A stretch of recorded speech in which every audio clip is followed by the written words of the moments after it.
UPSC Prelims Geography 80-20 series. Let's solve last 30-year PYQs. And today we are going to discuss about the episode 6, in which we are going to discuss about the composition and the structure of the atmosphere. So officially we are going to start our climatology. Climatology part of the geography आज हम शुरू करने वाले हैं और last 30 year के PYQs देखेंगे। एक बात मैं आपको बता देना चाहता हूं before I start the climatology कि ये यूपीएससी का सबसे फेवरेट है। यूपीएससी का सबसे फेवरेट अगर कोई पार्ट है वो है क्लाइमेटोलॉजी। ये हमेशा याद रखना। जियोमॉर्फोलॉजी अभी इमर्जिंग है, ठीक है, बीच में बहुत ज़्यादा डाउन में था, ठीक है, और अब जाके इमर्ज हो रहा है। But climatology all time favourite, मतलब पिछले 30 साल में ऑल टाइम फेवरेट रही है यूपीएससी की क्लाइमेटोलॉजी पार्ट।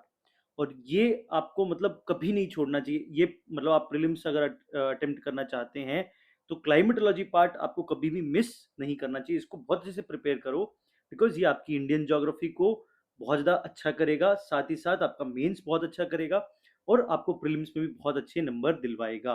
और इससे ओशिनोग्राफी भी काफ़ी ठीक ठाक समझ आ जाती है। सो इस पार्ट को कभी भी हल्के में मत लेना, बस मेरी ये एडवाइस रहेगी। So with reference to water vapour which of the following statement is the correct, ठीक है। So it is a gas the amount of which decreases with the altitude, ठीक है, its percentage is maximum at the poles, ठीक है। तो क्या कह रहा है, दो दो बातें हो रही है यहाँ पे। एक हो रही है एल्टीट्यूड के हिसाब से और एक हो रही है लैटिट्यूड के हिसाब से। पहले इस बात को समझिए। और ठीक है, और उसके बाद एक सवाल ये है कि क्या वाटर वेपर एक गैस है क्या, ठीक है। तो ये चीज समझनी आपको जरूरी है। इट इज अ गैस, ठीक है, the amount of which decreases with the altitude. तो yes, it is a gas, it is a variable gas, ठीक है। इट्स अ वेरिएबल गैस जो वेरी करता है परसेंटेज के अंदर, एक फिक्स्ड अमाउंट नहीं है। जैसे अगर आप देखो कार्बन डाइऑक्साइड का ऑलमोस्ट फिक्स है कि इतना है, ठीक है, और आपकी ऑक्सीजन है ऑलमोस्ट फिक्स है कि आपके इतना परसेंटेज है, आपका नाइट्रोजन ऑलमोस्ट फिक्स है कि भैया इतना है। But your water vapour is depends on the temperature, on the altitude, on the latitude, ठीक है। तो बहुत सारे फैक्टर्स डिपेंड करते हैं आपके वाटर वेपर में। सो इसीलिए इसको बोलते हैं एक वेरिएबल गैस, ठीक है। और सबसे इंपॉर्टेंट फीचर है, जैसे CO2, जैसे CO2 आपका आपका ग्रीन हाउस गैस की तरह काम करता है, कि जिसमें आपकी जो इनकमिंग सोलर रेडिएशन है वो तो एंटर कर जाती है, बट आउट गोइंग मतलब जो आपकी रेडिएशन है फ्रॉम द सरफेस वो यहाँ पे ट्रैप हो जाती है, ठीक है। तो सेम वैसा ही काम करती है आपकी वाटर वेपर, वैसा ही काम करता है आपका ये variable gas. So this is very correct, ठीक है। It is a gas, yes it is correct, it is a variable gas the amount of which decreases with the altitude. अब इसको समझिए, the amount of which decreases with the altitude. जैसे जैसे आप ऊपर जाएंगे आपको जो वाटर वेपर है उसकी जो अमाउंट है वो कम होगी, वो आपको कम मिलेगा, ठीक है, कम मिलेगा। जैसे जैसे आप पहाड़ पे ऊपर जाएंगे तो आपको वाटर वेपर कम मिलेगा, ठीक है। तो ये भी एक बिल्कुल फैक्ट है। Most of the your water vapour आपका जो कंसंट्रेटेड है वो है नियर दी सरफेस, ठीक है। सरफेस पे आपको वाटर वेपर मिलेगा सबसे ज्यादा, ठीक है। मैं आपको भी फैक्ट दिखाता हूं। तो ये भी बिल्कुल सही बात है कि डिक्रीज होता है जैसे जैसे हम ऊपर जाते हैं। तो फर्स्ट स्टेटमेंट इज करेक्ट, इसमें कोई दिक्कत नहीं है, ये भी फैक्ट सही है और ये भी फैक्ट सही है। The percentage is a maximum at the poles, ठीक है। इस बात को समझिए, इस बात को समझिए। ये क्या कह रहा है कि आपका पोल्स के अंदर, ठीक है, ये मैक्सिमम परसेंटेज रहेगा, its percentage maximum at the poles. देखिए, वाटर वेपर मतलब इवापोरेशन, ठीक है, मतलब जहां पे इवोपरेशन ज्यादा होगा वहां पे वाटर वेपर ज्यादा होगा। बात समझ आ रही है, ठीक है। तो आप मुझे बताइए क्या पोल्स के ऊपर इवोपरेशन बहुत ज्यादा है एज कंपेयर टू, अगर मैं इक्वेटर की बात करूं, 0 डिग्री पे बात करूं। भाई इवोपरेशन ज्यादा क्या होगा, इवोपरेशन के लिए मस्ट फीचर क्या है, सन होना चाहिए, द प्रेजेंस ऑफ द सन, ठीक है, सन की रेज होनी चाहिए। क्या पोल्स तक उतनी सन रेज पहुंचती है, नो। सो इवोपरेशन कम होगा, इफ इवोपरेशन कम तो वाटर वेपर कम होगा। तो आपका ये फैक्ट बिल्कुल गलत है कि its percentage maximum at the poles, its percentage maximum at the equator, ठीक है। तो इसका मतलब हमें क्या याद रखना है फॉर द फ्यूचर, यूपीएससी कई बार पोल्स और इक्वेटर के बीच में कंफ्यूज करवाता है, तो इसको बहुत अच्छे तरीके से हमें अच्छे से प्रिपेयर रखना है। So answer is one only, ठीक है, डायरेक्ट एनसीईआरटी से क्वेश्चन बनाया गया है। क्लास 11th की एनसीईआरटी, मैंने आपको पहले भी इसकी इंपॉर्टेंस बताई है और अभी भी पूरे इस क्लाइमेटोलॉजी पार्ट में मैं आपको इसकी इंपॉर्टेंस बताने वाला हूँ। सो water vapour is also a variable gas in the atmosphere which decreases with the altitude. जैसे जैसे ऑल्टीट्यूड पे आप जाएंगे तो इसकी अमाउंट आपको डिक्रीज होती हुई दिखेगी। ठीक है, in the warm and the wet tropics it may account 4% of the air by volume. तो अब देखिए ये वेरिएबल क्यों 4% आपको मिलेगा लगभग इक्वेटर के पास, wet and warm tropic, while in the dry and cold areas of the desert and polar regions it may be less than 1%, less than 1%। ठीक है, तो मतलब आपका लगभग 4% से 1% के बीच में आपका वाटर वेपर कंटेंट रहता है। It depends on the latitude and the altitude. So water vapour also decreases from the equator towards the pole, direct line. ठीक है, it also absorb part of the insolation from the sun and preserve the earth's radiated heat, ये बात याद रखना। ठीक है, thus act like a blanket allowing the earth neither to become too cold and not too the hot. वही मैं कह रहा हूँ, ये एज अ ग्रीन, आपका ग्रीन हाउस गैस की तरह काम करता है। Water vapour also contributes to the stability and instability in the air. तो आगे हम देखेंगे वाटर वेपर का क्या रोल रहता है। आपको पता होगा कि वाटर वेपर के कंटेंट से ही आगे प्रिसिपिटेशन और आपकी जो है स्टेबिलिटी और इंस्टेबिलिटी मैटर करती है। दो क्वेश्चन और है मॉइस्चर पे, ये वाटर वेपर है। दो क्वेश्चन और है मॉइस्चर पे जो मैं नेक्स्ट एपिसोड में डील करूंगा, मैं आपको भी बता देता हूँ, बिकॉज उसका कंटेंट जो अदर ऑप्शंस है वो आपके नेक्स्ट एपिसोड से रिलेट कर रहा है। तो मैं आपको भी बता देता हूँ कि यूपीएससी का कितना फेवरेट है वाटर वेपर, मॉइस्चर कंटेंट, ये यूपीएससी का फेवरेट पार्ट है, ये मैं बता देना चाहता हूँ आपको, ये याद रखने वाली बात है। ठीक है, सो आई होप आपको ये क्वेश्चन बहुत डिटेल में समझ आ गया होगा। जब यहाँ पे गैसेस की बात हुई है तो आपको अदर गैसेस का भी पता होना चाहिए, लगभग कौन कौन सी गैस हमारे एटमॉस्फेयर में है जो परमानेंट गैसेस है। अभी हमने एक वेरिएबल गैस की बात की, परमानेंट गैसेस हमारी ये सब है। नाइट्रोजन लगभग 78%, ऑक्सीजन 21%, 20.95, आर्गन ठीक है 0.93, carbon dioxide 0.036, neon 0.002, helium, krypton, xenon, आपका हाइड्रोजन, ये सब आपको याद रखना है। आपको सबसे इंपॉर्टेंट फैक्ट क्या याद रखना है कि आर्गन, आर्गन का परसेंटेज ज्यादा है एज कंपेयर टू CO2, ये फैक्ट याद रखना है। ठीक है, ये फैक्ट आपको याद रखना है फॉर द फ्यूचर। कई बार अरेंजमेंट आ जाए तो आपको आर्गन को ऐसा नहीं सोचना कि नहीं CO2, क्योंकि वो दिमाग में बायस्ड है CO2 के लिए। तो आप ऑक्सीजन के बाद CO2 मत सोचिए, ऑक्सीजन के बाद आर्गन, आर्गन के बाद फोर्थ नंबर पे आपको CO2 देखने को मिलेगा। उसके बाद है फिर neon, helium, krypton, xenon, hydrogen, ये सब ठीक है। आप हाइड्रोजन भी याद रख सकते हैं कि हाइड्रोजन बहुत कम है। कभी आपको कहते हैं कि hydrogen is more than the carbon dioxide, no, carbon dioxide is more than the hydrogen, इस टाइप का कोई स्टेटमेंट हो, ये फैक्ट भी आपको पता होना चाहिए। ठीक है, next question, statement 1 and statement 2, two statement question है, 2025 का क्वेश्चन है। The amount of dust particles in the atmosphere is more in the सब tropical and temperate areas than in the equatorial and the polar region. ठीक है, पहला statement कह रहे हैं कि भैया डस्ट पार्टिकल्स ज्यादा कहाँ पे हैं। तो मतलब कहीं भी कुछ भी पूछ रहा है वो आपसे, कुछ भी चीज आपसे पूछ रहा है, वो चाहे वाटर वेपर पूछ रहा हो, ठीक है, वाटर वेपर पूछ रहा हो या फिर आपसे डस्ट पार्टिकल पूछ रहा हो, उसमें हमेशा याद रखना वो लेटीट्यूड वाइज आपसे हर चीज पूछ रहा है कि किस लेटीट्यूड पे कितना है, किस लेटीट्यूड पे कम है, किस लेटीट्यूड में ज्यादा है। तो ये एक इंपॉर्टेंट यूपीएससी का फ्रेमवर्क है क्वेश्चन पूछने का।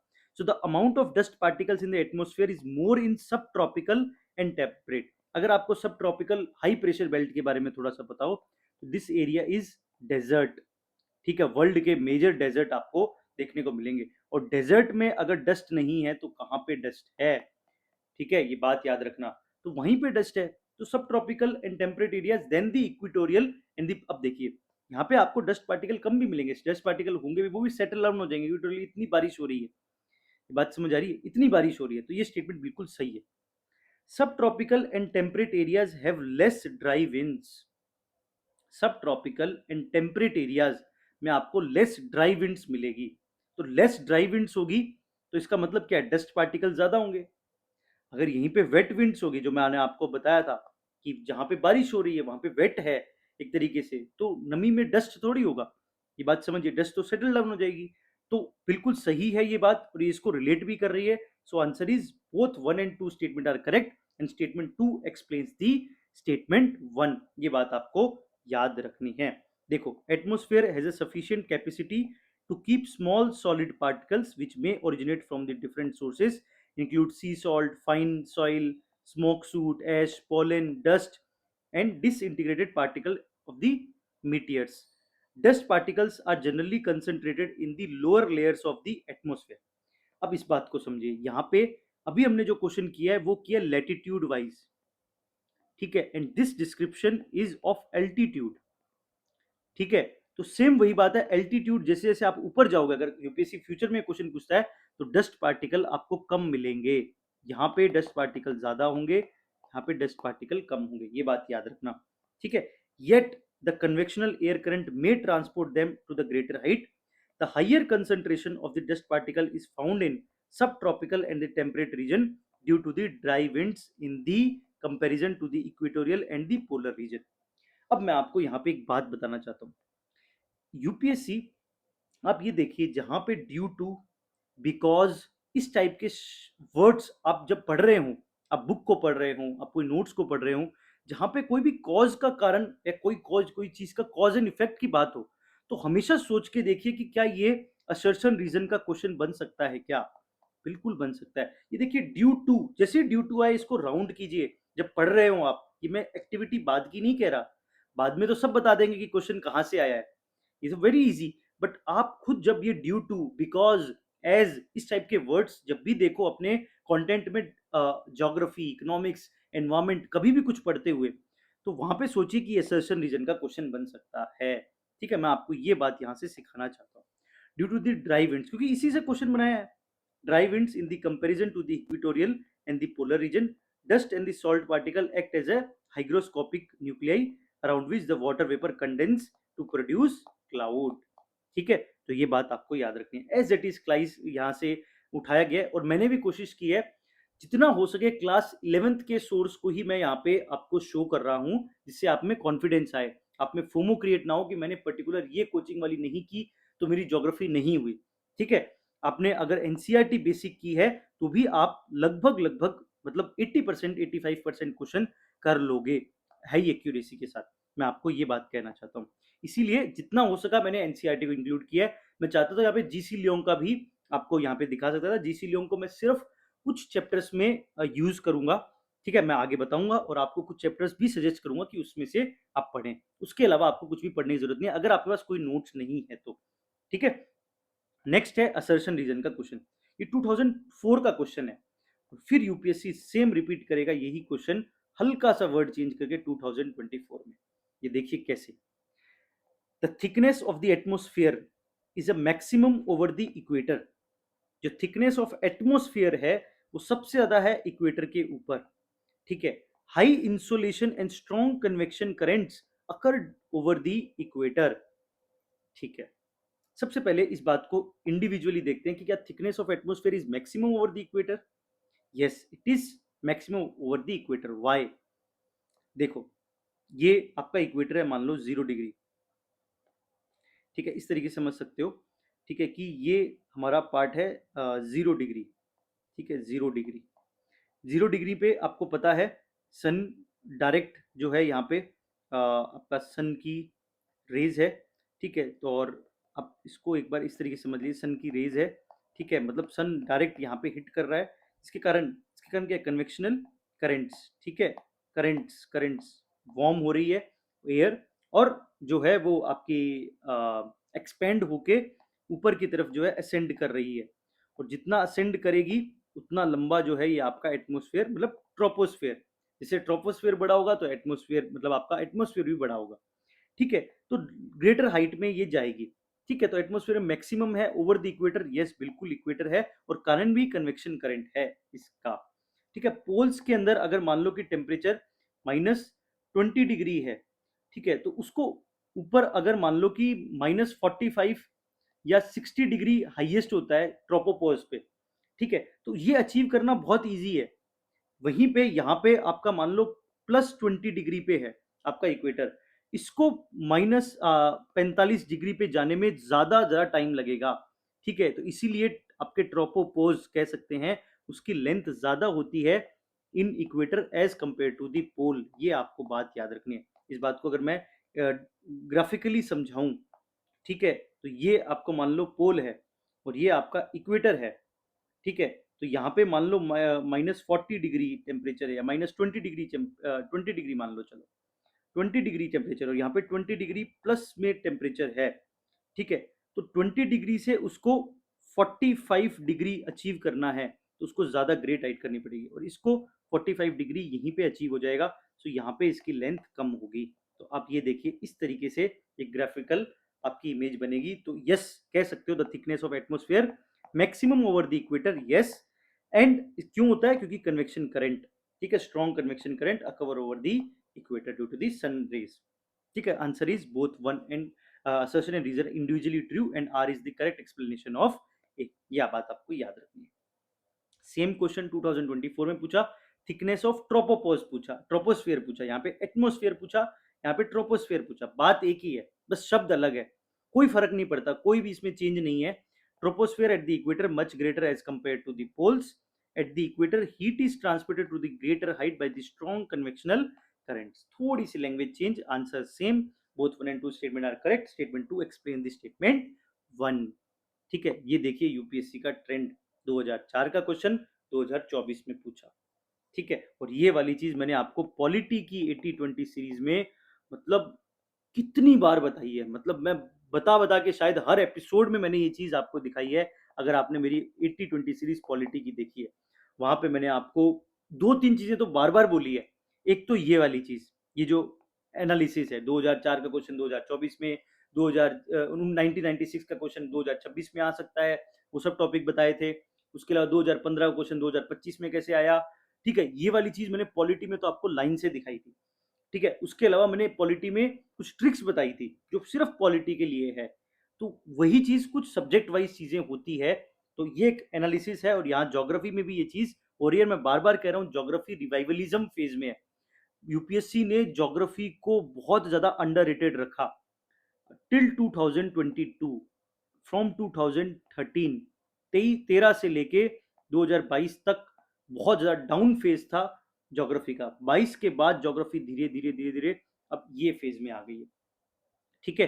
तो इमर्जिंग है, बहुत इजी है, कॉन्सेप्चुअल अंडरस्टैंडिंग करो, नंबर अच्छे मिल सकते हैं इस एरिया में, ठीक है। तो structure of the atmosphere, 5 different layer. Troposphere, अब देखो ट्रोपोस्फेयर में क्या है, the lower most layer of the atmosphere, it's average height is 13 kilometre, extend roughly to the height 8 kilometer near the poles, about 18 kilometer at the equator, ठीक है। thickness of the troposphere is greatest at the equator because heat is transported to the greater height by the strong convectional current। Same line, कुछ नहीं किया, as it is repeat किया है, सीधा सीधा copy paste कर रहा है। ऐसा लग रहा है कि डायरेक्ट कॉपी पेस्ट हो रहा है, मतलब डायरेक्ट कॉपी पेस्ट, ठीक है। This layer contain dust particles and water vapour.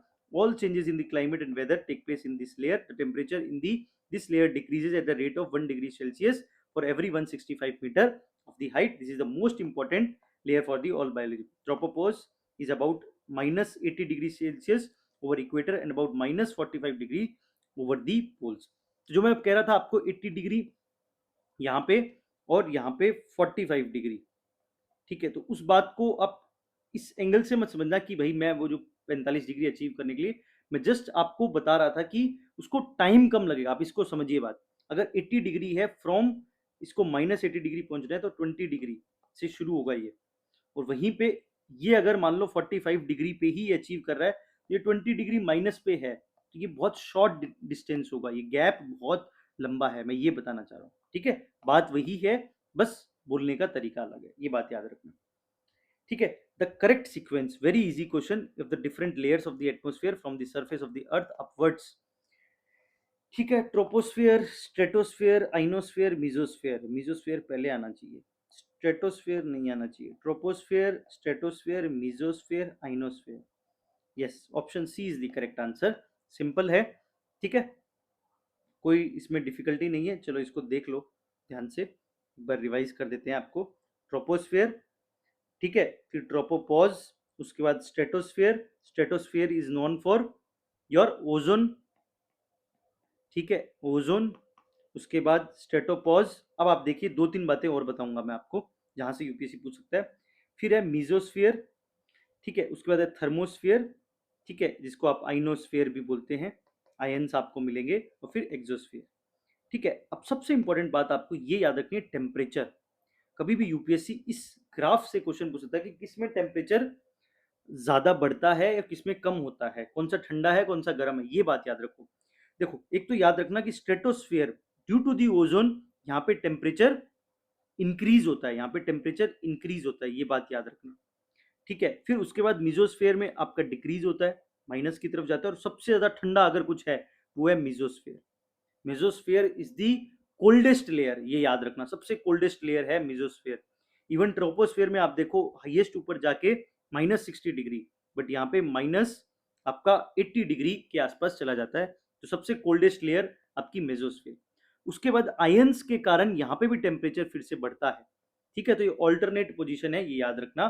और वेरी इंपॉर्टेंट, ये टेम्परेचर वाला एनालिसिस यूपीएससी फ्यूचर में पूछ सकता है, ठीक है। तो कई बार हम मिस कर देते हैं छोटी छोटी बारीक वाली चीजें, बहुत बेसिक है, स्टैटिक है, एंड आई होप आपको पता भी होगी, बट जस्ट इस बात को याद रखिए, ठीक है।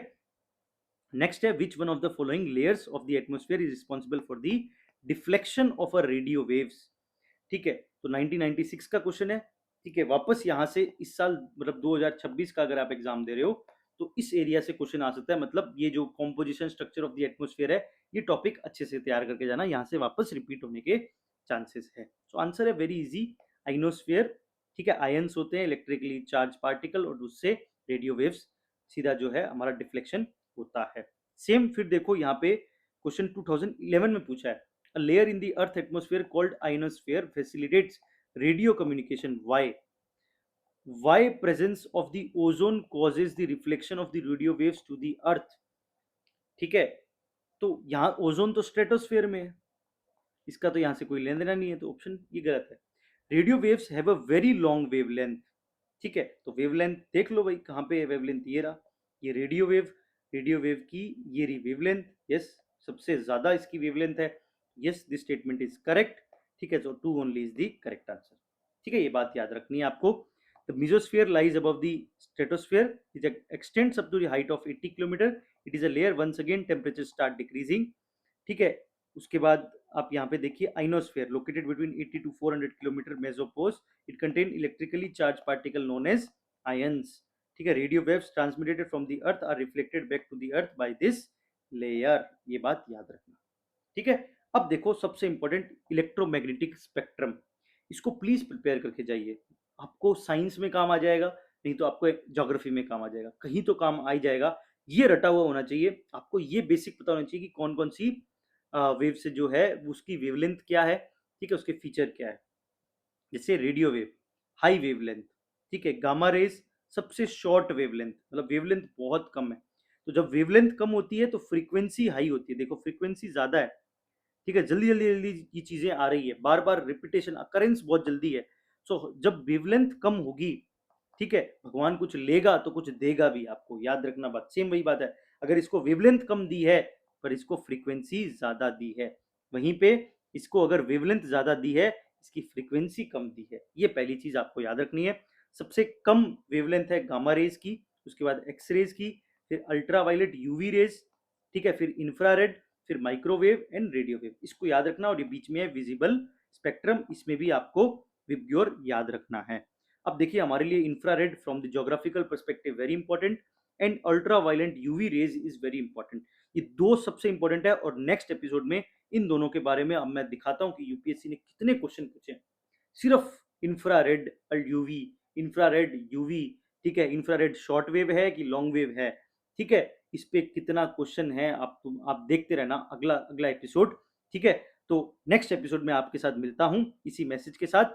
सो बस हंसते रहिए, खुश रहिए, मस्त रहिए, यही कहूंगा, और प्रोसेस को एंजॉय कीजिए। आप इतने बड़े एग्जाम की तैयारी कर रहे हैं तो प्लीज रोते रोते मत करना कि यार पता नहीं क्या होगा क्या नहीं होगा, जो भी होगा, ठीक है, किसी को नहीं पता कि क्या होगा कि नहीं होगा, वो सब चीज़ों मत छोड़ो, अभी छोड़ो कि मुझे मेरा बेस्ट देना है। आपके अंदर एक ही मोटिवेशन होना चाहिए कि मुझे मेरा बेस्ट देना है। प्रीलिम्स में जिस दिन मैं बैठूं, जिस दिन मैं प्रीलिम्स का एग्जाम दूं, जिस दिन मैं मेंस का एग्जाम दूं, उस दिन एक दिन पहले रात को मुझे ये फील नहीं होना चाहिए कि मैंने मक्कारी की, मैंने तैयारी नहीं की, मैंने पीवाईक्यूज नहीं किए, मैंने एडिक्वेट प्रैक्टिस नहीं की, मैंने एफएलटीज नहीं लगाए, मैंने मेहनत नहीं की। ये फील नहीं होना चाहिए उस दिन। ये फील होना चाहिए, नींद ये आनी चाहिए कि हाँ, कल मैं, मेरा दिन है और मैं कल बेस्ट देने वाला हूँ। ये फीलिंग बहुत इंपॉर्टेंट है आप लोगों को जीत के लिए। ठीक है, बाकी हार जीत ये लाइफ का पार्ट है। बस जब भी हारो तो बस बाउंस बैक करो, और अगर जीत रहे हो तो थोड़ा सा ह्यूमिलिटी रखो। बस यही रूल है लाइफ का। बाकी ऑल द बेस्ट, अच्छे से तैयारी करो। मिलते हैं नेक्स्ट एपिसोड में। Thank you so much for your love and support. Thank you so much.